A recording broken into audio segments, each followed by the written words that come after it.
इसकी nutritional value की बात कर लेते हैं। तो ये एक डाइटरी फाइबर की बहुत बेहतरीन सोर्स है। इसमें कैल्शियम, मैग्नीशियम, फास्फोरस, आयरन और जिंक बहुत ही अच्छे अमाउंट में प्रेजेंट है। इसके अलावा विटामिन बी कॉम्प्लेक्स जितने भी हैं उनकी बहुत बेहतरीन सोर्स है। ओमेगा 3 और ओमेगा 6 की बहुत बेहतरीन सोर्स है। पहले बात कर लेते हैं स्किन की।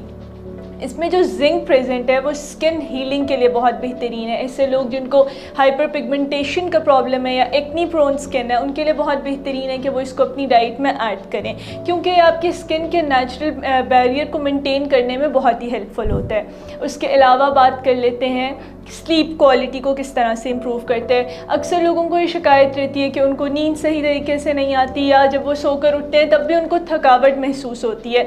तो उनके लिए बहुत बेहतर है कि वो इसको अपनी डाइट में ऐड करें, क्योंकि इसमें जो मैग्नीशियम है उसका बहुत ही एक कामिंग इफेक्ट है जो कि आपकी स्लीप क्वालिटी को बहुत ही इन्हांस करता है।